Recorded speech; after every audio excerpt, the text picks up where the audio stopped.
Good afternoon.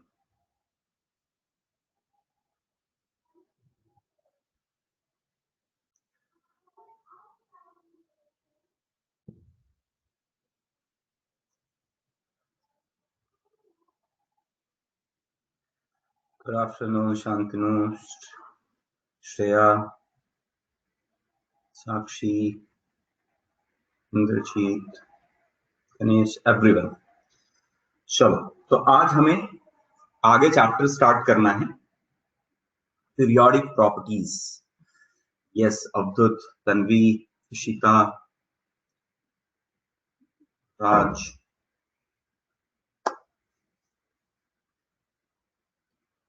तो आज का चैप्टर जो स्टार्ट होने वाला है वो स्टार्ट होने वाला है periodic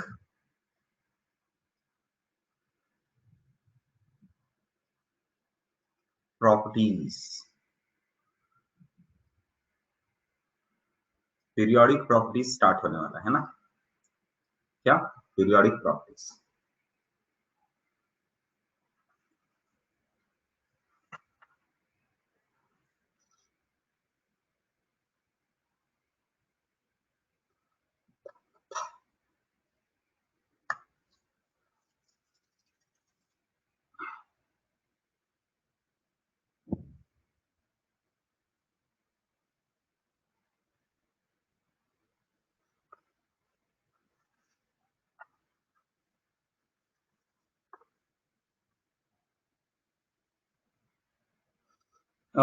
new chapter, new topic, कुछ भी कहो.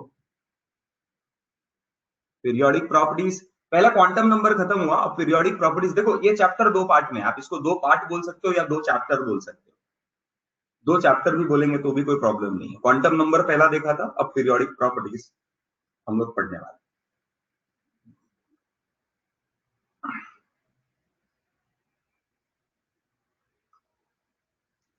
प्रसाद, ऑफलाइन चालू कब होगा? अभी कैसा है ना, बारामती में केसेस बढ़ गए हैं थोड़े, इसके लिए नहीं कर पाए, बट स्टार्ट होगा. अभी केसेस ना बढ़ गए, अचानक से बढ़ गए. कम हो रहे थे, फिर से बढ़ गए केसेस बहुत ज्यादा. क्या है सर, बहुत बड़ा है क्या? मतलब केसेस बहुत ज्यादा बढ़े हैं क्या, ऐसा बोल रहे हो क्या अभिनव? चैप्टर नहीं नहीं, ये चैप्टर बहुत बड़ा नहीं है, ये चैप्टर छोटा है. इनफैक्ट ये 15 दिन में खत्म हो जाएगा. पहला जैसा शुरुआत किया था ना, उसको बहुत टाइम लगा था, बट ये टॉपिक बहुत बहुत बहुत इंपॉर्टेंट है, बहुत इंपॉर्टेंट. ये चैप्टर ना बहुत इंपॉर्टेंट.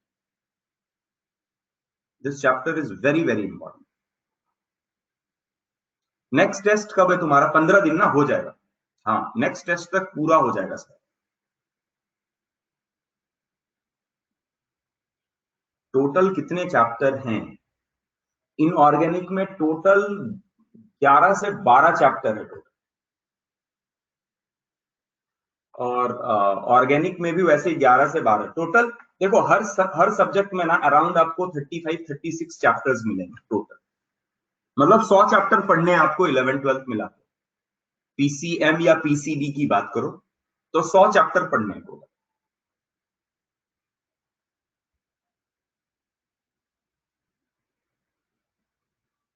हाँ, नया पेज पे ले लो. हाँ, सेंचुरी मारना पड़ेगा, सेंचुरी. देखो मैं तुमको ना थोड़ा इसका नेचर समझाता हूँ. क्या, क्यों जेई मेंस और नीट क्यों टफ हो जाता है, क्यों टफ होता है? देखो सोचो, थोड़ा सोचो. आपको, आपका जब पेपर होने वाला है, 3 आवर्स का पेपर होने वाला है, 3 आवर्स का पेपर होने वाला है कि नहीं? नहीं, तो 11th-12th मिला के, 11th-12th मिला के 3 आवर्स का सब पेपर होने वाला है. और 3 आवर्स के पेपर में 100 चैप्टर रहेंगे, है ना. 100 चैप्टर में से अगर तुम जेई की बात करो, तुम अगर जेई की बात करो तो जेई में टोटल क्वेश्चंस जो होते हैं वो 75 होते हैं. 100 चैप्टर, 75 क्वेश्चन, बड़ी नाइंसाफी है ना. बहुत नाइंसाफी है,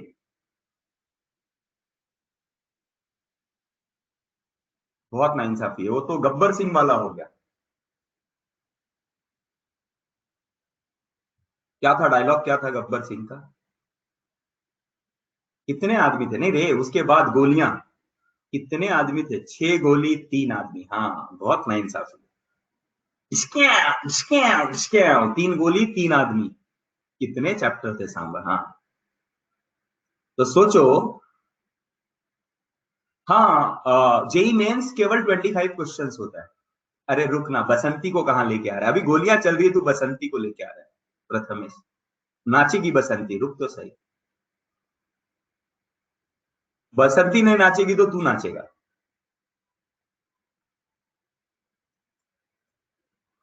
तो अब सोचो, अब सोचो, 75 क्वेश्चन 100 चैप्टर में से अगर आने वाले, ये जेई की बात। और अगर नीट की बात करें, नीट की बात करें तो 180 क्वेश्चंस, 100 चैप्टर्स, मतलब 2 क्वेश्चन पर चैप्टर के आसपास, अराउंड, उससे भी कम 1.5 चैप्टर्स मान के चलो। अब सोचो, पूरे चैप्टर में से अगर 1 या 2 क्वेश्चन आने वाला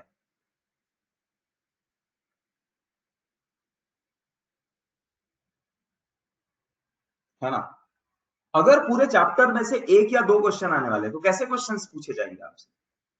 एकदम लल्लू, एकदम सिंपल। पूरे चैप्टर में से अगर 2 निकालना है तो लल्लू पूछा जाएगा? नहीं। जो चैप्टर का जो मेन कंसेप्ट को, क्योंकि उनको चेक करना है कि आपको कंसेप्ट आता है कि नहीं, तो वो क्वेश्चन ऑलमोस्ट इक्वल होता है, ऑलमोस्ट, ऑलमोस्ट इक्वल। तो बेस्ट ऑफ क्वेश्चंस आते हैं इसमें से, बेस्ट ऑफ क्वेश्चंस फ्रॉम। और कैसा है, क्वेश्चन ऐसा नहीं आएगा कि एक कंसेप्ट पे बेस्ड है। बेस्ट क्वेश्चंस बनेंगे यूजिंग मेन कंसेप्ट्स। हो सके तो एक से ज्यादा कंसेप्ट अगर यूज कर रहे तो वैसे क्वेश्चंस पूछे जाते हैं, तो ये बन जाता है डिफिकल्ट, है ना?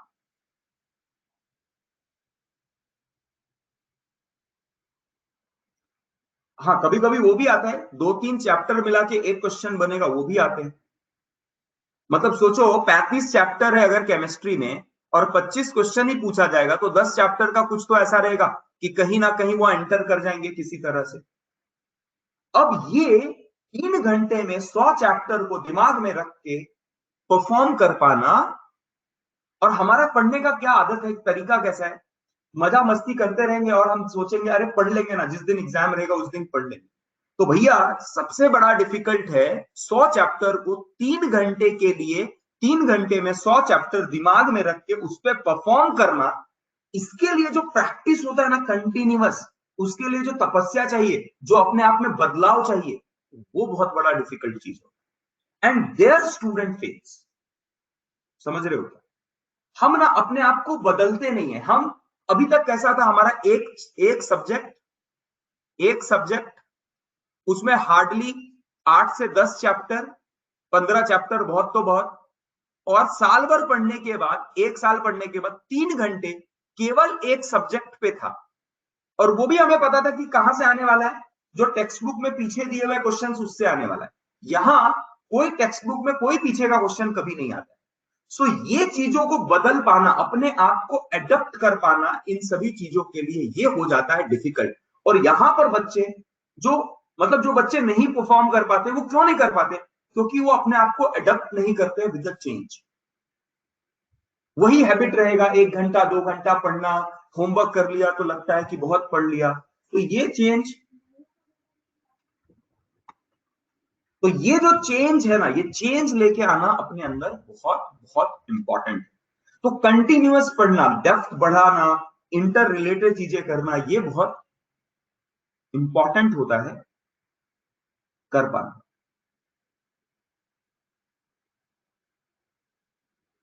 अब फाउंडेशन में यही सिखाते हैं। फाउंडेशन का देखो बेनिफिट क्या होता है, फाउंडेशन में आप 9th के लेवल से ही 10th 11th जब आप पढ़ने लगते हो, हाँ, आप जब 11th 12th पढ़ने लगते हो, तो आपको एक ऑलरेडी, जैसे हमारे अभी जो 9th 10th के बच्चे हैं उनका क्या होगा, मोस्टली एक बड़ा मेजर पोर्शन 11th 12th का वो पढ़ के रखेंगे, तो 11th 12th में उनको चीजें याद हो जाती है। देखो हर चीज का ना एक ही उपाय है, बोलते हैं ना प्रैक्टिस मेक्स मैन परफेक्ट।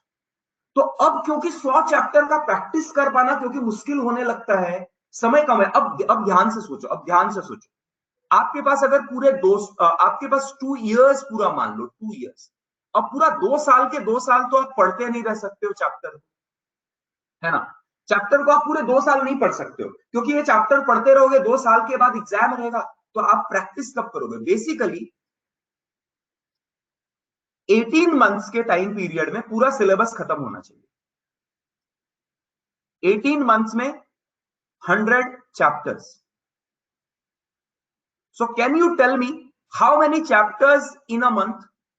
हमें कितने चैप्टर्स खत्म करने चाहिए, एक महीने में कितने चैप्टर्स खत्म होने चाहिए।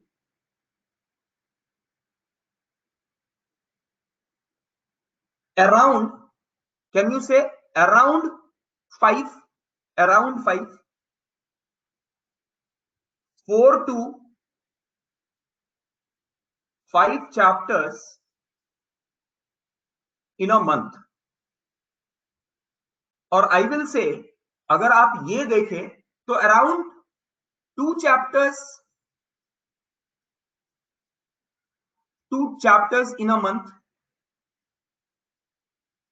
मतलब 2 chapters in a month for each subject। Her subject के लिए 2 चैप्टर तो खत्म होने चाहिए, तभी तो जाके सिलेबस खत्म होगा, है कि नहीं।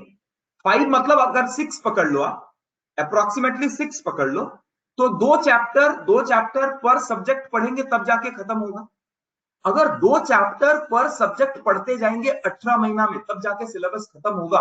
और 2 चैप्टर्स अगर पढ़ना है, आप सोचो 6 chapters, 6 chapters you have to complete in 1 month, in 30 days. It means you have just 5 days to complete 1 chapter, 5 days per chapter। अब चैप्टर का साइज जो अभी आप देख रहे हैं वो अभी भी थोड़ा छोटा छोटा है, आगे चल के और वो बड़े होंगे। तो आपने अभी, जैसे मैंने नॉमेनक्लेचर चैप्टर पढ़ा है, उसको पढ़ाते पढ़ाते अराउंड 30 to 40 डेज लगे, एक घंटे के, है ना। तो 30 to 40 आवर्स का पढ़ाई केवल है। हाँ वही मैं बोल रहा हूं ना, सुनो तो, वही वही how this become difficult, why the things become difficult. हमें कैसा लगता है ना, अरे पढ़ रहे हैं, हो रहा है पढ़ाई। अब सोचो आपको पूरा एक माइंडसेट कैसे बनाना है। 5 चैप्टर्स अगर आप पूरे दिन भर पढ़ते रहो, 5 दिन में एक चैप्टर खत्म करो, तब जाके आपका 1.5 साल में 100 चैप्टर खत्म होगा।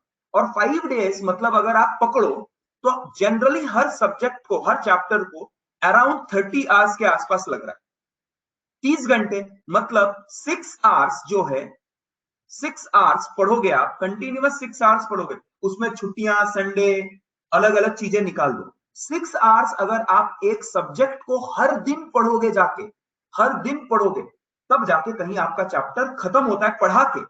और अगर मुझे 6 घंटा हर दिन पढ़ाना है, सीटी को भी ऑलमोस्ट इतने ही चैप्टर है सर, थोड़े कम है, 11th के टॉपिक्स कम है,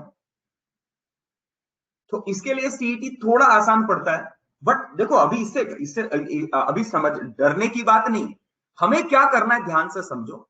6 आवर्स अगर टीचर पढ़ाएगा, 6 आवर्स आपको टीचर एवरी डे पढ़ा रहा है, एवरी डे मैं एवरेज निकाल रहा हूं, तब जाके हर 5 दिन में एक सब्जेक्ट का एक चैप्टर खत्म होगा। तो हमने क्या किया है, एक ही टीचर 6 दिन ना पढ़ा के वो आपको क्या पढ़ा रहा है, 3 टीचर 4 टीचर आपको पढ़ा रहे, तो बात बराबर है ना। थोड़ा टाइम ज्यादा लग रहा है, 5 दिन में हम चैप्टर ना खत्म करके 30 दिन में खत्म कर रहे हैं, बट एक महीने में टोटल 4 से 5 चैप्टर्स ही खत्म हो। अब 6 घंटा अगर आपको, हिसाब के अनुसार एक टीचर अगर आपको 6 घंटे पढ़ाना चाहिए, अगर 1.5 साल में सिलेबस खत्म करना है, तो आपको भी तो मिनिमम 6 घंटे इस पे पढ़ने चाहिए ना, क्योंकि ये तो पढ़ा के होता है, फिर उस पे सॉल्विंग, फिर उस पे आपका पढ़ना, रिवीजन, डाउट्स। तो अगर किसी भी स्टूडेंट का total learning hours 14 hours to 15 hours नहीं है स्कूल प्लस खुद का मिला के, तो वो बच्चा धीरे धीरे धीरे पीछे पड़ता जाएगा, और बैकलॉग अगर 1 महीने का बैकलॉग हो गया तो फिर वो कवर ही नहीं हो सकता। That is the problem. हम शुरुआत में कैसा रहते हैं, हम थोड़ा कॉम्प्लिसेंट रहते हैं, अरे हो जाएगा ना यार, हमने 10th किया, हमने 9th किया, अभी तक तो हम ऐसे ही कर रहे थे, थोड़ा मस्ती करो, खेलो, आज नहीं पढ़ा तो कल पढ़ेंगे, कल नहीं पढ़ा तो परसों पढ़ेंगे, क्या इतनी भी क्या जल्दी है ना, वो है ना, आज करे सो काल कर, काल करे सो परसों, इतनी भी जल्दी क्या है, जीना है बरसों, है ना। तो भैया ये जो हमारा एटीट्यूड है ना, वो इतना ज्यादा बैकलॉग और इतना सारा प्रॉब्लम क्रिएट कर देता है कि बाद में हमारी चाहत तो होती है, देखो दुनिया में कोई भी स्टूडेंट ऐसा नहीं होता है कि जो चाहता नहीं है मैं अच्छा करूं, लेकिन प्रॉब्लम ये है कि चाहता तो है, सर टेंशन आया तो क्या करेंगे, टेंशन आया तो चिल मारने का, थोड़ा चिल मारने का, लेकिन फिर से पढ़ाई पढ़ाई पढ़ाई पे लगना है। मैं क्या बता रहा हूं, टारगेट ये है हमारा, हमारा टारगेट ये है। और टेंशन क्यों भैया, पढ़ाई 14 घंटे अगर पढ़ना है तो हम टेंशन लेके, अगर हमें ऐसा लग रहा है हमें इंटरेस्ट ही नहीं है तो हमारे लिए टेंशन है, लेकिन अगर हमें इंटरेस्ट आ रहा है चीजों को, हम समय, देखो हर, आप जिस चीज को समय देंगे वो आपको अच्छा लगने लगता है, आप पढ़ने को टाइम देंगे वो आपको अच्छा लगने लगेगा, आप खेलने को टाइम देंगे वो आपको अच्छा लगने लगेगा, आप मोबाइल गेम्स को टाइम दो वो आपको अच्छा लगने लगेगा, रोड साइड रोमियो बनना है, रोड पे टाइम दो, वो आपको अच्छा लगने लगेगा,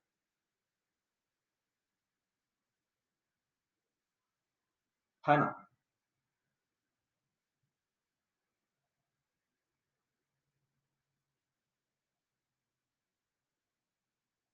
दोषी बोल रहा है कि इतना सीरियसली पढ़ना चाहिए लेकिन कुछ लोग सिर्फ टाइम पास करते हैं।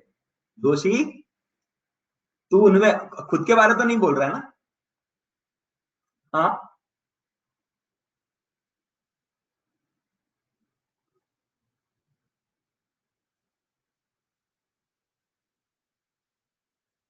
नहीं नहीं, अपने बारे में नहीं बता रहे। हाँ, ये तो शांत है बेचारा। तू शांत है और किसके साथ है, शांति के साथ तो नहीं है ना, शांति के साथ नहीं बैठा है ना तू।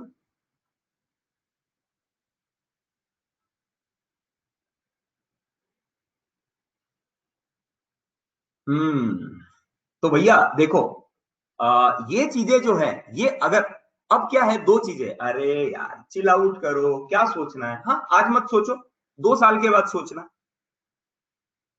कॉन्सेंट्रेट कैसे करें, देखो कोई भी चीज का ना कोई फॉर्मूला नहीं होता है, मैं आपको बताता हूं, हर एक इंडिविजुअल अलग है, हर एक आदमी अलग है, उसका तरीका अलग होता है, किसी को रात में पढ़ाई होती है, किसी को दिन में पढ़ाई होती है, किसी को किसी भी टाइम भी पढ़ाई होती है, किसी को कभी पढ़ाई नहीं होती है, कभी भी पढ़ने बैठो तो सर दुखने लगता है। तो हर एक इंडिविजुअल जो है ना, वो, आप क्या है, देखो आप ना लेक्चर सुन के मोटिवेट होके आप पढ़ाई नहीं कर सकते, आपको अगर किसी चीज के साथ, अगर आपको किसी चीज को पाना है ना, तो आपको क्या करना पड़ेगा, अगर आपको किसी चीज को पाना है, आप उसको समय दो, वो आपको मिलेगा। समय देना सबसे इंपॉर्टेंट है, एक दिन अच्छा नहीं लगेगा, 2 दिन अच्छा नहीं लगेगा, 3 दिन अच्छा नहीं लगेगा, लेकिन आप अगर उसके साथ लगे रहोगे तो चीजें बदलती है ना। वो है ना डायलॉग, किसी को शिद्दत से अगर पाने की इच्छा हो तो पूरी कायनात मिलाने के लिए साथ में लग जाती है। अभी भी पढ़ाई करे तो हो सकता है, क्या हो सकता है, यस, अभी भी हो सकता है। अब जितना लेट जागेंगे उतना मुश्किल होता जाएगा, ऐसा नहीं है कि इम्पॉसिबल होगा, मुश्किल होता जाएगा। देखो आप एकेडमी में क्या, आप सरस्वती माता के साथ बैठोगे ना, उसके बाद भी अगर आप पढ़ना चाहोगे तभी पढ़ाई होगी। पढ़ाई एक्सटर्नल फैक्टर्स पे डिपेंड नहीं करता है, पढ़ाई हमारे, हम पे डिपेंड करता है कि हम कितने दिन पढ़, हम कितना लगन के साथ करना चाहते हैं। आप बोलोगे नहीं मैं किसी टीचर के साथ बैठूंगा तो पढ़ाई हो जाएगा, मैं किसी दोस्त के साथ बैठूंगा तो पढ़ाई हो जाएगा, मैं घर पे बैठूंगा तो पढ़ाई हो जाएगा, मैं एकेडमी में बैठूंगा तो पढ़ाई हो जाएगा। पढ़ाई करने वाले के लिए ना, जिसको पढ़ाई करना है ना, हर एक आदमी को बोलते हैं ना, grass is always green on the other side, जब बच्चे एकेडमी में रहते थे ना, वो बोलते थे सर अगर 10 दिन की छुट्टी मिल गई ना तो हम ये फाड़ के पढ़ेंगे 10 दिन। आपको भी स्कूल में लगता होगा क्लास 8 9 में कि यार छुट्टी मिल जाए, मैं तो ऐसा पढ़ूंगा ना कि मजा आ जाएगा। और अब पूरा लॉकडाउन हो गया, पूरी छुट्टियां ही छुट्टियां हैं, तो ऐसा लगता है कि यार स्कूल खुल जाए तो शायद पढ़ाई अच्छा हो जाए। तो ये ना माइंड गेम है, माइंड गेम, माइंड गेम है। आपको माइंड क्या बोलता है कि ये हो जाएगा ना तो अच्छा पढ़ाई होगा, आज इस कारण से पढ़ाई नहीं हो रहा है और बेटा मत पढ़ाई कर, कोई प्रॉब्लम नहीं।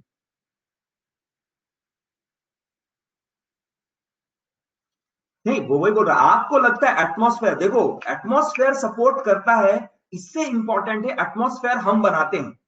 अगर हम चाहे ना तो वो एटमॉस्फेयर घर में बन सकता है, वो एटमॉस्फेयर रोड पे बन सकता है, वो एटमॉस्फेयर कहीं भी बन सकता है।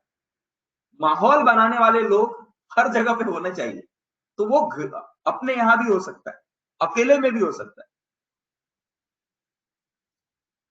पढ़ने वाले को ना, जिसको पढ़ना है ना,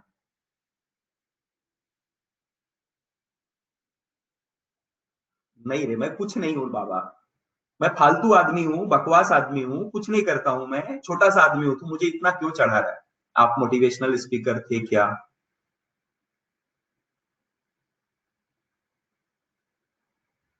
लल्लू, मैं लल्लू, ठीक है।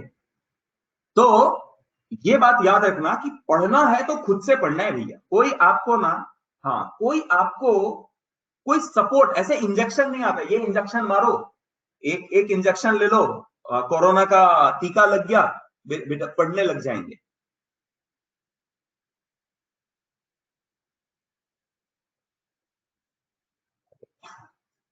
हाँ तो मोटिवेट हो गए तो आप काम करोगे।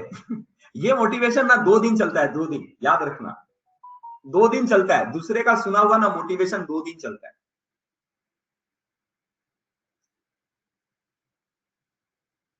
अंदर का आया हुआ मोटिवेशन चाहिए, अंदर से आना चाहिए, जलन अंदर से होनी चाहिए, आग लगनी चाहिए अंदर से, है ना? रॉकेट भागता कब है? जब पीछे आग लगी होती है। तो हमारे पीछे भी आग लगी होनी चाहिए।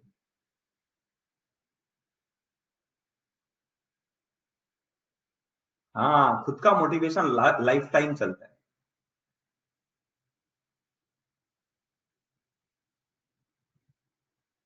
अरे मेरा रैंक का क्या करेगा? तुम्हारा रैंक इंपॉर्टेंट है। ये देखो, ये ना लाइफ के एक एक पड़ाव है, मतलब ना आप ये मत सोचते बैठो कि 11th 12th में ना हम फोड़ दिए तो हम बहुत, ये एक स्टेप है, उसके बाद आगे का सेकंड स्टेप है। आज भी दुनिया के ना, माई मोटिवेशन इज, मेरा मोटिवेशन है, कोई मेरा मोटिवेशन नहीं है, मेरा मोटिवेशन खुद में, मतलब खुद मतलब मेरे काम मेरा मोटिवेशन होना चाहिए। मतलब काम रहेगा तो मैं, देखो मैं ये बड़ी बड़ी बातें करना आसान है, मैं काम, अगर मेरे पास काम है और मैं काम को सीरियसली ले रहा हूं तो मोटिवेटेड हूं। अगर मेरे पास काम नहीं है ना तो मैं भी वो 18 घंटा सोने वाला आदमी हूं, मुझे सोना बहुत पसंद है। संडे को 11 बजे 12 बजे सो के उठता हूं, अगर मुझे टाइम मिल गया सोने के लिए।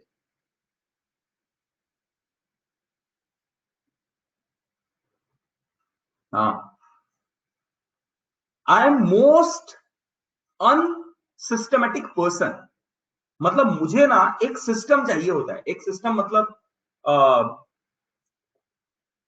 बेसिकली मैंने ना, कभी मैं आपको बताता हूं, हर एक पर्सनालिटी अलग है इसीलिए बता रहा हूं, और कभी भी ना ऐसा नहीं सोचने का अरे मेरी ये कमजोरी है, आपकी एक कमजोरी हो सकती है लेकिन आप में हजार अलग अलग स्ट्रेंथ हो सकते हैं, और अपने स्ट्रेंथ पे काम करो, कमजोरियों पे फोकस करते रहोगे ना। जैसे मैं बताता हूँ, आया, मैं हर बार सोचता हूँ कि यार एक्सरसाइज करना चाहिए, अच्छे अच्छे हैबिट्स होने चाहिए, टाइम पे सोना चाहिए, टाइम पे उठना चाहिए, लाइफ में मैं नहीं कर पाया।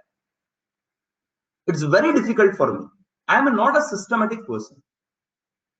अगर मेरे को काम दे दिया, मेरे को एक काम मिल गया, मैं अगर वो पकड़ लिया तो मैं उसको करते रहूंगा, फिर मैं टाइम नहीं देखता, दिन है रात है ना? अभी जैसे मैं बताता हूँ, एक सिंपल एग्जांपल बताता हूँ, सैटरडे के नाइट को मैंने एक सीरीज स्टार्ट किया, वेब सीरीज स्टार्ट किया। मैंने इतने सारे वेब सीरीज देखे हैं जो रात को 8 9 बजे चालू करता था और सुबह 7 बजे खत्म होता है, सुबह 7 बजे 8 बजे खत्म होता है। तो वो एक बार खत्म किया, एक बार हाथ में लिया ना तो खत्म ही करके छोड़ने। अरे ऐसे बहुत सारे यार, कितना बताऊंगा मैं।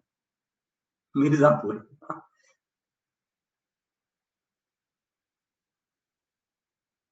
अरे तो वेब सीरीज रिकमेंड करके कुछ नहीं होने वाला है, मैं किताब रिकमेंड कर देता, वो पढ़ ले। ये सब ना, वेब सीरीज ये थोड़ा टाइम पास के लिए चलता है। हाँ, और करने का ना, देखो जो भी करने का ना वो फाड़ के करने का। मस्ती करना है फाड़ के करो, पढ़ाई करना है फाड़ के करो, सोना है फुल सो, घूमना है फुल घूमो, मारपीट करना है, झगड़ा लफड़ा लफड़ा करना है फुल करो, बीच वाला कुछ नहीं करने का, थोड़ा मोड़ा नहीं करने का।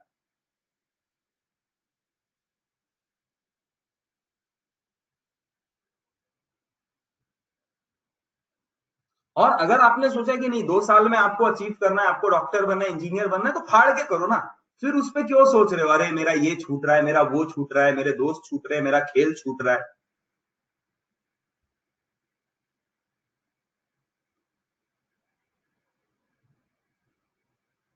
चलो अभी पढ़ाई कर लेते हैं, है ना, बहुत हो गया बातें, अब करते हैं पढ़ाई। तो भैया कैप्सूल में क्या है, हर दिन जागो और भागो। अगर ये चीजें नहीं हो रही है तो हम पीछे पड़ते जा रहे हैं। हाँ, और वाइटल का ओरिएंटेशन दिखाऊंगा दिखाऊंगा। बैकलॉग कैसे कवर करें, दुनिया में कभी बैकलॉग कवर नहीं होता है। बैकलॉग जो है उसको छोड़ो, आगे बढ़ो। No backlog, never go for backlog. जो बीत गई सो बात गई, भूल जाने का उसको, आगे बढ़ने का, आगे बढ़ने का। बैकलॉग के पीछे नहीं रहो, नेवर। जो बीत गया ना उसके पीछे मत रहो, जो आगे चल रहा है उसके साथ बढ़ो। हाँ, of all subject, for all subject.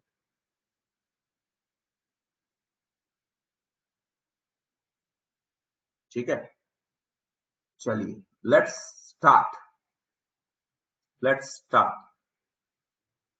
अब देखो ना, मोटिवेशन तुमको या तुम्हारे अंदर मोटिवेशन होना चाहिए। इस बार आबोली ने देखो, इससे पहले आबोली है, आबोली तीसरे इससे इस ये एग्जाम में उसने 290 लाया, वो 290 लाई। उससे पहले कुछ तो 265, फिर 300 आउट ऑफ मार्क्स लेकर है। तो हमको इंस्पिरेशन के लिए हमारे दोस्त भी है ना सामने। आबोली को अगर 300, 290, 100 में 100 मिल सकता है, तो हमें क्यों नहीं मिल सकता है? आप ऐसा सोचो। 650 वाले लोग अगर आपको आ रहे हैं, 648 नीट में आ रहा है, तो मुझे क्यों नहीं आ रहा है? ये सवाल सोचो ना। 700 क्यों नहीं आ रहा है, ये सोचो। और काम करो। और काम करने के बाद भी नहीं हो रहा है ना, तो भी काम करो, क्योंकि आपके हाथ में केवल काम करना लिखा है। बाकी होना नहीं होना बात की बात है। ठीक है, चलिए। है ना, बहुत सारे लोग अच्छा कर रहे हैं आपके। स्ट्रैटेजी देखो, स्ट्रैटेजी खुद की अलग होती है। एक मैं आपको बताता हूं, कोई भी सक्सेसफुल आदमी है ना, जैसे सचिन, सचिन का स्टाइल सचिन का स्टाइल विराट से अलग है, विराट का स्टाइल रोहित से अलग है, रोहित का स्टाइल किसी दूसरे से अलग होगा। और वो खुद के स्ट्रेटेजी आपको ना, जब आप किसी चीज को समय दोगे ना, तो आपको समझ में आएगा कि आपके क्या शॉर्टकमिंग्स है और आपके क्या स्ट्रेंथ, उसके बेसिस पे स्ट्रेटेजी बनता है। स्ट्रेटेजी ना कभी भी ऐसा यूनिवर्सल नहीं होता है। यूनिवर्सल चीजें क्या हो सकती है? यूनिवर्सल गाइडेंस हो सकता है, स्ट्रेटेजी नहीं हो सकता। It can be guidance. हम ये बोल सकते हैं कि हाँ, अच्छा कैसे करना चाहिए, पढ़ने का तरीका क्या होना चाहिए, लेकिन पढ़ना क्या है, कैसे है, कितना है, ये हर एक इंडिविजुअल पे डिपेंड करता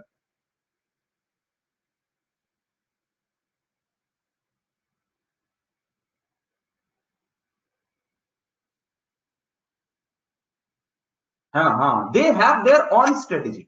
खुद की मास्टरी, अपने ऊपर खुद की मास्टरी करो। सुनने का सबका, करने का कैसा, जो आपके स्ट्रेंथ और वीकनेस को सूट करता हो। क्योंकि यार अब कोई छोटे बच्चे थोड़ी रहे, आप सब 16-17 साल के बच्चे हो, है ना। अगर आप 16 साल 17 साल, चलो नाइन्थ वाले 14-15 के हो सकते, लेकिन 14-15 का भी एज इतना तो है कि हमें ये पता लग जाता है कि हमें हमारे लिए क्या अच्छा है, क्या बुरा है। और हर एक आदमी को पता रहता है कि मैं यहां पर गलत कर रहा हूं या कर रही हूं, या सही कर रहा हूं या कर रही हूं। प्रॉब्लम क्या है ना, हम अपने आप को रोक नहीं पाते उसमें। तो अपने आप से ना फाइट करना बड़ा इंपॉर्टेंट है। ये सब देखो, ये ना, ये चोचलेबाजी है, हार्ड वर्क और स्मार्ट वर्क और दिस और दैट। मैं बोल रहा हूं स्मार्ट वर्क ना, स्मार्ट वर्क स्मार्ट वर्क से ज्यादा इंपॉर्टेंट है hard work. When you will be hard working, then only you will know how to do smartly. If you don't know, if you are not knowing how to work, then आप कितने भी smartly उसको करने जाओ होगा नहीं. हाँ, आप चलिए पढ़ लेते आधे घंटे. चलो अभी हम लोग पढ़ने वाले हैं चैप्टर पीरियोडिक प्रॉपर्टीज, है ना.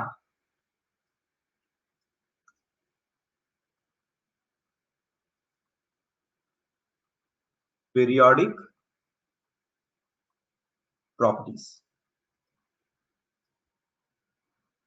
पीरियोडिक टेबल तो हमने देख लिया, अब हम पढ़ने वाले पीरियोडिक प्रॉपर्टीज. हाँ, चैप्टर नंबर 2 मान लो. देखो, सबसे पहले पीरियोडिक प्रॉपर्टीज समझने के लिए आपको यह समझने की जरूरत है कि एटम के अंदर एक न्यूक्लियस होता है ना. अब इसके डिटेल में हम जानते हैं. न्यूक्लियस होता है और हम शेल को दिखाते हैं, लेकिन शेल ना होके शेल के अंदर सबशेल, सबशेल के अंदर ऑर्बिटल्स होते हैं ना, और उन ऑर्बिटल्स में इलेक्ट्रॉन होता है. तो अगर देखा जाए, ध्यान से समझो, अगर देखा जाए तो एटम जो बना होता है न्यूक्लियस और इलेक्ट्रॉन से बना होता है कि नहीं. न्यूक्लियस में कौन कौन होते हैं? न्यूक्लियस में कौन कौन रहता है? न्यूट्रॉन्स होते हैं और प्रोटॉन्स होते हैं. न्यूट्रॉन्स न्यूट्रल होता है, प्रोटॉन्स पॉजिटिवली चार्ज्ड होता है ना. इनको कंबाइंडली जो न्यूक्लियस के अंदर रहते हैं हम उनको न्यूक्लियॉन्स बोलते हैं. न्यूक्लियॉन्स मतलब क्या? प्रोटॉन और न्यूट्रॉन को, है ना. जैसे बारामती में रहने वाले बारामती कर कहलाते, उसी तरह न्यूक्लियस में रहने वाले न्यूक्लियॉन्स कहलाते, है ना.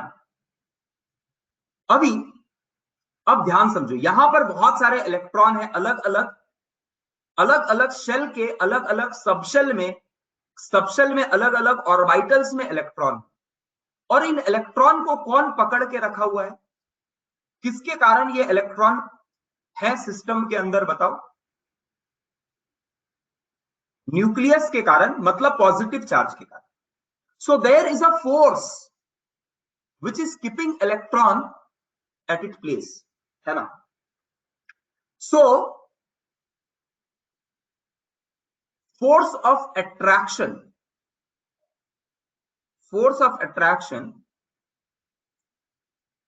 between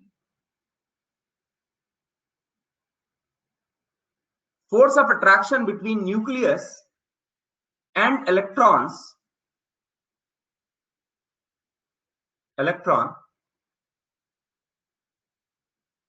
keep them in atom.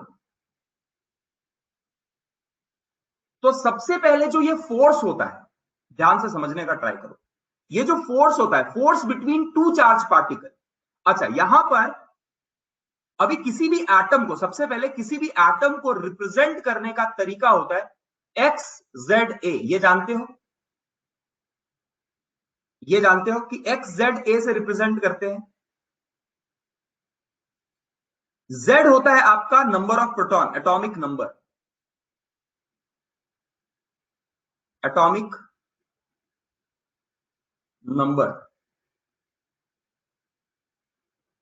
Number of protons, ठीक है. और ए इज द मास नंबर. अरे 7 नहीं है, बस ऐसे मैंने दिखाने के लिए, तुम 7, 8, 5 जितना भी हो वो सोच लो. अभी देखो, force between two charge particle, ध्यान से रखना. अगर मेरे पास एक पार्टिकल है, उसको नेक्स्ट पेज पे लिखता हूं, फिर यहां आता हूं. Force between to charged particle. अगर आपके पास 2 चार्ज पार्टिकल है तो उनके बीच का जो फोर्स होता है, जैसे अज्यूम करो ये Q है, Q1 है और ये Q2 है, एंड इनके बीच का जो डिस्टेंस है वो R है। तो दोनों के बीच का जो फोर्स है, या तो फोर्स ऑफ अट्रैक्शन या रिपल्सन, अगर माइनस है तो फोर्स ऑफ अट्रैक्शन होगा, और दोनों प्लस होते तो रिपल्सन होगा। Same charges repel each other, opposite charges attract each other. तो फोर्स ऑफ अट्रैक्शन या रिपल्सन जो होता है वो किस पे डिपेंड करता है? Force is equal to K Q1 into Q2 by r square, where K का वैल्यू जो होता है वो होता है 1/4 पाई एप्सिलॉन नॉट। ये आप पढ़ेंगे बाद में, 1/4 पाई एप्सिलॉन नॉट क्या है। इसका वैल्यू 9 इंटू 10⁻⁹ एयर के केस में बोल रहा हूं, इसके वैल्यू के बराबर होता है। न्यूटन मीटर स्क्वायर पर coulomb square is the unit. But force किस पे डिपेंड करता है? अगर आप देखो तो force between two charge particle depends on charge on them and inversely proportional to distance between them. So force depends on what? Force depends on two factors. What two factors? The charges on them and inversely proportional to distance between them. है ना? इसी को बोलते हैं Coulombic law और electrostatic force of attraction. Yes, very good, पढ़ा है ना ये सब आपने? एक मिनट रुको, अभी आ रहे, वो स्लाइड खत्म नहीं हुआ था, इसीलिए हमने इसको लेके आए। इसको बोलते हैं कूलम्बिक फोर्सेस, इलेक्ट्रोस्टैटिक फोर्स और कूलम्स लॉ। कूलम्स लॉ बोलता है। कूलम्स लॉ क्या बोलता है? ये पढ़ा होगा थोड़ा आपने फिजिक्स पे, थोड़ा बेसिक तो पढ़ा होगा कि the force between two charge particle is directly proportional to Q1 into Q2 by r square. बोलो हाँ, पढ़ा है या नहीं पढ़ा है? नहीं पढ़ा है? नहीं पढ़ा है तो भी ध्यान से रखो, अगर नहीं पढ़ा है तो मैंने यहां आपको पढ़ा दिया है। क्या बोल रहा हूं? अगर दो पार्टिकल है, दो चार्ज पार्टिकल है, उनके बीच का जो फोर्स होगा वो किस पे डिपेंड करेगा? Force is equal to K Q1 Q2 by r square. K is equal to 1/4 pi epsilon naught 9 into 10⁻⁹ force क्या होता है? Force is directly proportional to Q1 into Q2, multiplication of the charges on them divided by square of the distance between them. ये लिख लो पहले, उसके बाद आएंगे उस प्रीवियस स्लाइड में। पहले ये लिखो, फिर आएंगे previous slide. Force between two charge particle, ये लिखो। Force between two charge particle depends on what? K Q1 Q2 by R square, where K का वैल्यू 1/4 pi epsilon naught है इन एयर और वैक्यूम में।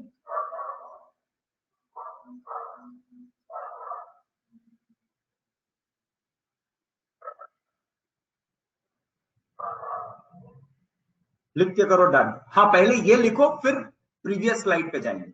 पहले ये लिखो, मैंने बोला ये पहले लिखो, बाद में वहां इसका कनेक्शन मिलेगा, इसका कनेक्शन वहां मिलेगा। So the force between two charge particle is directly proportional to what? Q1 Q2 by R square। Q1 Q2 पे डिपेंड करता है और R स्क्वायर पे डिपेंड करता है।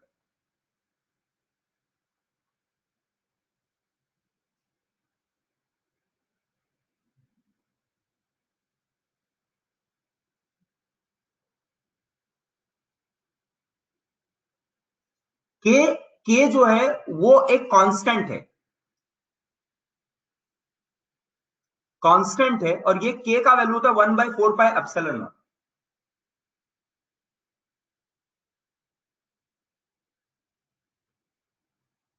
वो के का क्या लिखा है? K is equal to 1/4 pi epsilon naught. इसको एप्सिलॉन नॉट बोलते हैं, परमिटिविटी बोलते हैं।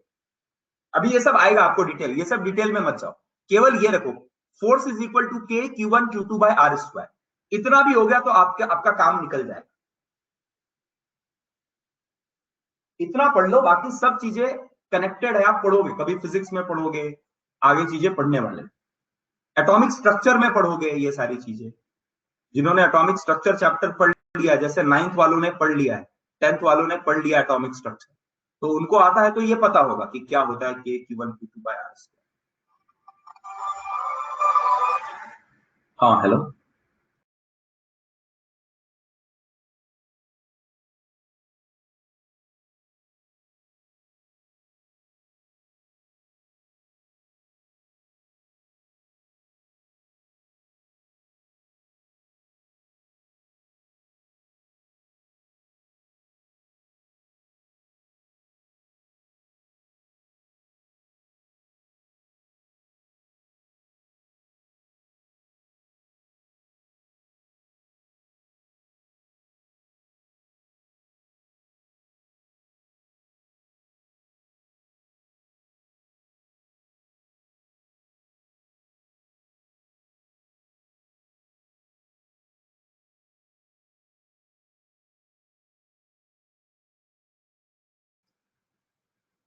चलो ये लिख के हो गया क्या, बोलो हो गया लिख के, डन। जाओ पीछे अभी। हाँ, अब ये लो प्रीवियस स्लाइड। तो प्रीवियस स्लाइड में मैंने क्या बताया है, the force of attraction between the nucleus and electron. Electron एक चार्ज पार्टिकल है जिसके ऊपर चार्ज है -e, और न्यूक्लियस में कितने प्रोटॉन होते हैं वो डिपेंड करता है किसका एटम है, तो Z प्रोटॉन होते हैं, है ना। तो फोर्स जो होगा वो आएगा K, चार्ज जो होता है वो होता है Z इंटू ई प्लस ई क्यों, क्योंकि प्रोटॉन का चार्ज और इलेक्ट्रॉन का चार्ज में केवल उसके साइन में बदलाव है, बाकी बाकी चार्ज के वैल्यूज में कोई डिफरेंस नहीं है।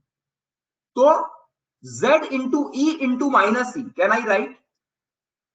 तो चार्ज ऑन प्रोटॉन कितना होगा, चार्ज ऑन प्रोटॉन क्या होगा, चार्ज और प्रोटॉन होगा Z इंटू +e, और ये कितना होगा -e by r², where r is the distance between the nucleus and the electron।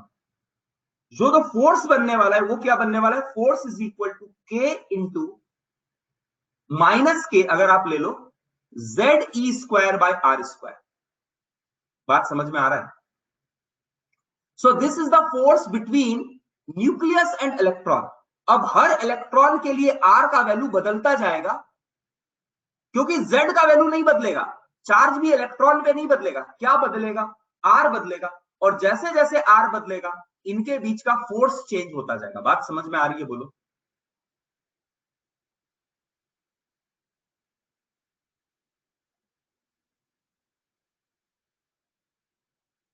Clear है।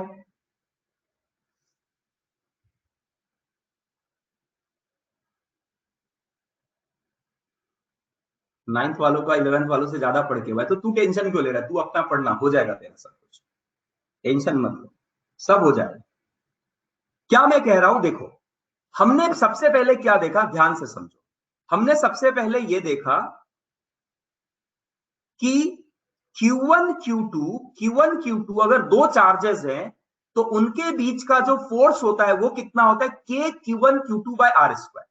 जहां Q1 जो है वो चार्ज इस पे जो चार्ज है, और Q2 जो है वो चार्ज इस पे है ना, K Q1 Q2 by r²। अब इसी कंसेप्ट को, क्योंकि न्यूक्लियस एक चार्ज पार्टिकल है, न्यूक्लियस एक चार्ज पार्टिकल, न्यूक्लियस पे चार्ज कितना है, Z इंटू ई। ई मतलब चार्ज ऑन इलेक्ट्रॉन का पॉजिटिव वैल्यू, उसको बोलते हैं चार्ज ऑन प्रोटॉन। तो Z is the number of proton into charge on proton is equal to total charge, है ना। 1.6 इंटू 10⁻⁻19 कूलम, है कि नहीं। तो ये प्लस और माइनस क्या है, इलेक्ट्रॉन और प्रोटॉन के लिए अलग अलग है वैल्यूज। तो मैंने क्या कर दिया, मैं वो वैल्यूज में नहीं जा रहा हूं, उस वैल्यूज में मत जाओ। Simply charge on proton is how much, Z into E, charge on electron is how much, -e। तो इन दोनों से क्या हो गया, F is equal to -K Q1 Q2 by r² will become ZE² by r²। अब देखो किसी भी एटम पे, एक फिक्स एटम के लिए Z का वैल्यू फिक्स है, चार्ज ऑन इलेक्ट्रॉन फिक्स है, K का वैल्यू फिक्स है, तो क्या बदलता है, हर इलेक्ट्रॉन का R का वैल्यू बदलता जाता है, और जैसे जैसे R बदलता जाएगा उनके बीच का जो फोर्स है वो बदलता जाएगा। तो जिस फोर्स के साथ एटम में इलेक्ट्रॉन बाउंडेड है वो बदलता जाएगा जैसे जैसे डिस्टेंस बदलता जाएगा। बात समझ में आ रही है, बोलो बोलो बोलो बोलो। फिर से रिपीट करूं,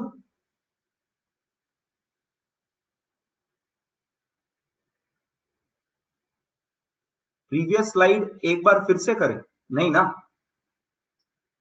चलो अभी ये लिख लो और डन करो। So the force which hold electron is what? Electron in an atom is K ZE² by r². Where K ZE will never change, what will change is R will change. Distance बदलता जाएगा, force बदलता जाएगा।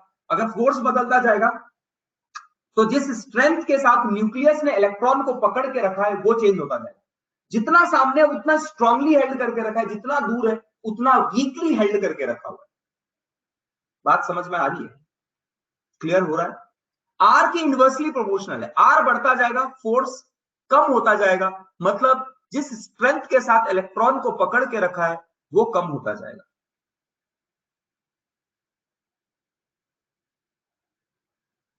चलिए done करो, आगे बढ़ेंगे। अभी खेल खत्म नहीं हुआ है, देखो अभी अभी अभी चीजें चालू होती है, अभी चीजें चालू होती है। यहां से अब चीजें स्टार्ट होती है, स्टार्ट क्या होती है, स्टार्ट होती है। चलो लेट्स सी।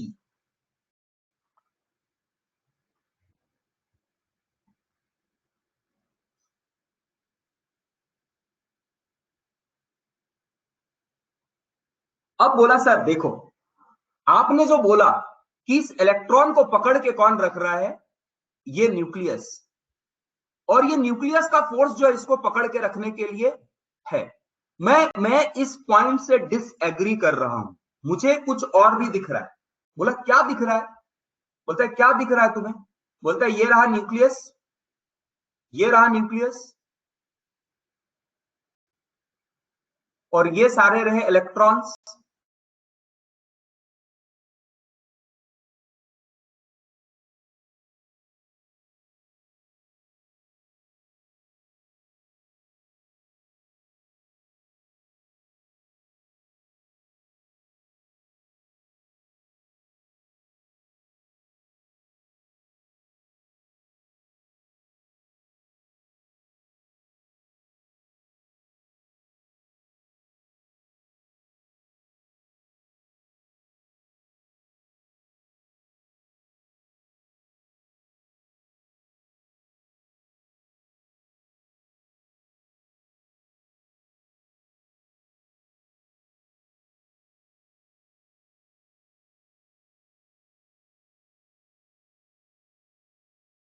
क्या फ्रीज हो गया भाई, ठीक है अभी ठीक है, आ रहा है अभी, समझ में आ रहा है, अभी दिख रहा है क्या, यस, हाँ थोड़ा फ्रीज हुआ होगा। चलो क्या कह रहा देखो, पहले मैंने ये बोला कि द फोर्स बिटवीन,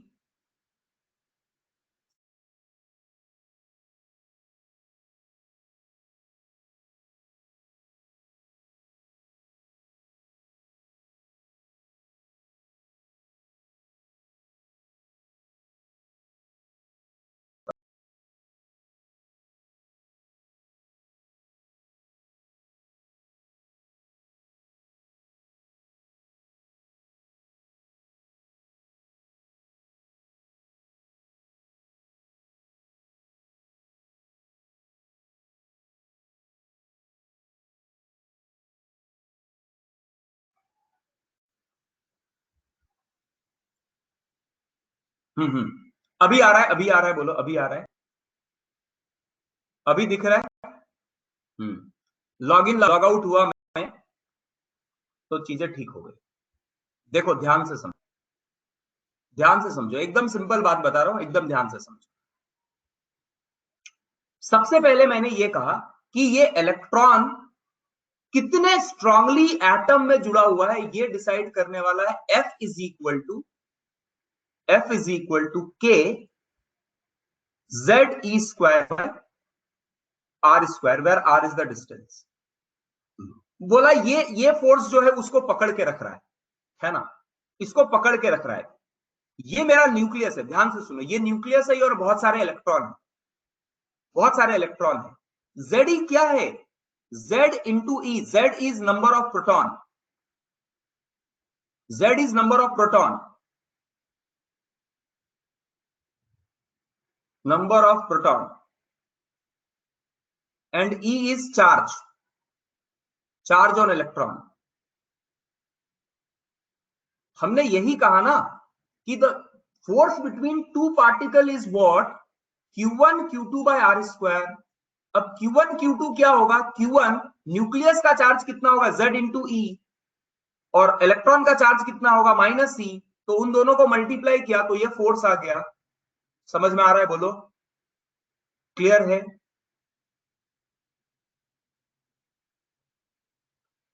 जल्दी बोलो जल्दी बोलो। अब देखो इसके लिए R अलग है, इसके लिए R अलग है, ये R1 है, ये R2 है, ये R3 है, अलग अलग एटम अलग अलग electron in an atom are held by different forces, different force से जुड़े हुए हैं। बात समझ में आ रही है? तो हमें लगा कि ये हो जाएगा, लेकिन एक बात जो हम मिस आउट कर गए, वो ये मिस आउट कर गए कि सर अगर ये इलेक्ट्रॉन है और ये आपके प्रोटॉन्स है, ये अट्रैक्ट कर रहे हैं, लेकिन बहुत सारे इलेक्ट्रॉन भी तो हैं जो इसको रिपेल करेंगे।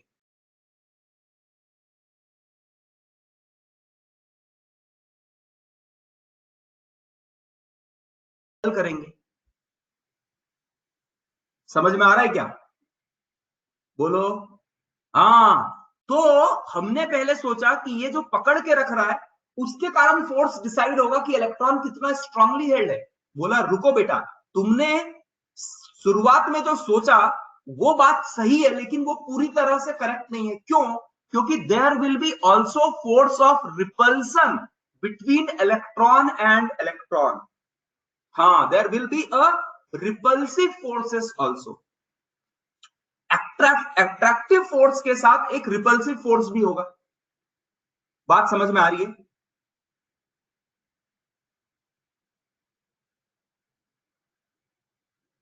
जल्दी बोलो भाई, जल्दी बोलो, क्या ये बात समझ में आई? अच्छा, अब ध्यान से सुनो, अब ध्यान से सुनो, एक और मजेदार बात ध्यान से सुनो। देखो, अब थोड़ा और मजा आएगा आपको, ध्यान से समझना। ये जो डिस्टेंस है R3, ये जो डिस्टेंस है R3, ये ऑलमोस्ट फिक्स रहेगा, ऑलमोस्ट फिक्स रहेगा हर जगह पे। R3 हर जगह पे फिक्स रहेगा।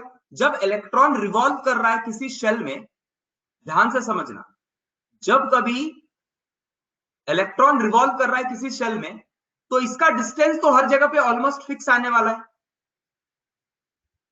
हाँ या ना? हाँ या ना? R3 फिक्स आने वाला है कि नहीं? अब बात समझो, ये R1 है और ये R2 है, ये भी मूव कर रहा है और ये भी मूव कर रहा है। ये कभी क्लोज आएंगे और कभी दूर जाएंगे।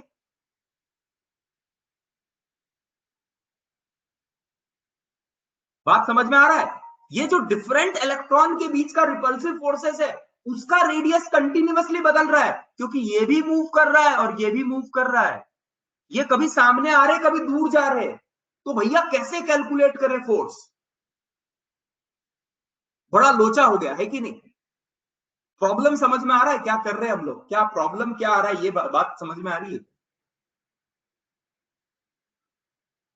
तो एक्चुअली जो फोर्स के साथ ये इलेक्ट्रॉन जुड़ा हुआ है न्यूक्लियस के साथ, उसमें कुछ बीच में ऐसे इलेक्ट्रॉन आ गए जो इसको अट्रैक्ट होने से रोक रहे, इसको रिपेल कर रहे, इसका मतलब रोक रहे, है ना? कह सकते हैं ऐसा। तो भैया, एक न्यूक्लियस था, किसी इलेक्ट्रॉन को वो अट्रैक्ट करना चाह रहा है ना। एक न्यूक्लियस था दीवाना सा, इस इलेक्ट्रॉन पे वो मरता था, है ना, और इसको खींचना चाहता था, बट बीच के इलेक्ट्रॉन्स, बीच के इलेक्ट्रॉन्स इसको इसके पास आने नहीं देते, है कि नहीं? ये सारे इलेक्ट्रॉन विलन की तरह काम कर रहे, तो ये रोक रहे, दे आर स्टॉपिंग। बात समझ में आ रही है? क्लियर हो रहा है क्या बोल रहा हूं मैं? बोलो। तो अंदर के इलेक्ट्रॉन जो है वो रोक रहे हैं, उसको, उसको रोक रहे हैं। तो ये रोकने को अब क्या बोल रहा है, देखो, अब एक एक तो बात समझ में आ गया कि न्यूक्लियस और इलेक्ट्रॉन के बीच का जो फोर्स है वो ऑलमोस्ट फिक्स रहेगा, that will be KZE/R²।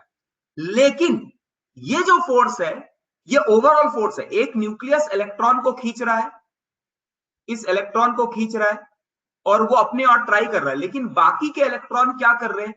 Overall force को, जो रिजल्टेंट फोर्स होगा, उसको कम कर रहे हैं, है ना? इसका एक रिजल्टेंट बनेगा, ये कम कर रहे हैं उसको। बहुत सारे बाकी के इलेक्ट्रॉन जो हैं वो क्या करेंगे? This force, if we consider, if we consider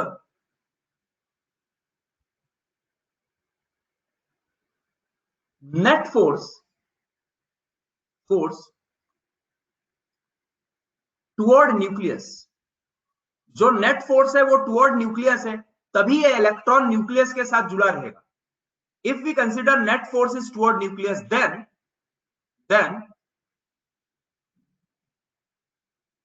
the force of attraction between nucleus and electron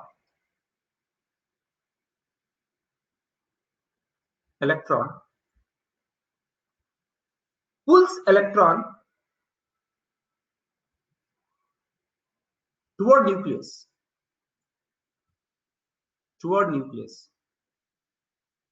whereas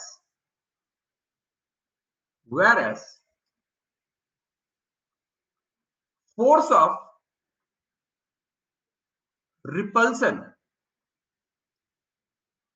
between electron and other electrons, between the electron, इस इलेक्ट्रॉन की अगर बात कर रहे हैं, electron and other electron will reduce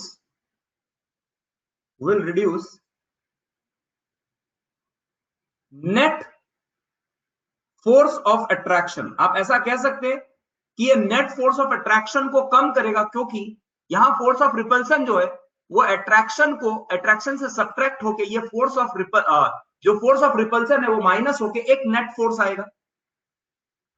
बात समझ में आ रही है? बोलो. एक्चुअली इसको खींचना कितना चाहिए था? इससे, लेकिन नेट फोर्स जो होगा वो थोड़ा कम हो जाएगा. क्यों? क्योंकि बहुत सारे रिपल्सिव फोर्सेस भी है. अब ये जो रिपल्सिव फोर्सेस है वो एग्जैक्टली आप कैलकुलेट क्यों नहीं कर सकते हैं? क्योंकि इलेक्ट्रॉन कंटिन्यूअसली रिवॉल्व कर रहा है, और जब रिवॉल्व कर रहा है तो उसका डिस्टेंस ही फिक्स नहीं है. चलो मैं फिर से रिपीट करता हूं. मैंने क्या कहा? न्यूक्लियस इलेक्ट्रॉन को एक फोर्स के साथ खींच रहा है, मान लो वो F1 है ना, ये फोर्स के साथ खींच रहा है, और बाकी के इलेक्ट्रॉन इसको रिपेल कर रहे हैं F2 के साथ. तो जो नेट फोर्स होगा, F नेट होगा, वो क्या होगा? F1 माइनस F2 के बराबर होगा, है ना. इनका नेट अट्रैक्टिव फोर्स F1 है, और नेट रिपल्सिव फोर्स, बहुत सारे इलेक्ट्रॉन के कारण जो रिपल्सिव फोर्स है वो अगर F2 आया, तो नेट फोर्स ऑफ अट्रैक्शन जो होगा वो F1 माइनस F2 होगा. तो क्या मैं इस बात को कह सकता हूं कि न्यूक्लियस जिस पावर के साथ इलेक्ट्रॉन को खींचना चाह रहा था, अंदर के इलेक्ट्रॉन उसको रोकेंगे, उसको इस खिंचाव से, उसको शील्ड करेंगे, उसको ढाल की तरह काम करेंगे, ये इसको खींचने नहीं देंगे. क्या ये बात कह सकते हैं? बोलो, कह सकते हैं? ये बात क्लियर हो रहा है? चलो अभी ये ना, यही कंसेप्ट कल पढ़ने वाले, जिसका नाम है स्क्रीनिंग इफेक्ट या फिर शील्डिंग इफेक्ट. तो ये जो कंसेप्ट मैंने बताया है, हम लोग कल इस पे डिटेल पे बात करेंगे. ये 2 से 3 क्लास लगेगा, और बहुत बहुत बहुत इंपॉर्टेंट कंसेप्ट. ठीक है, तो चलिए आज के लिए क्लास यहां बंद करते हैं. Thank you very much.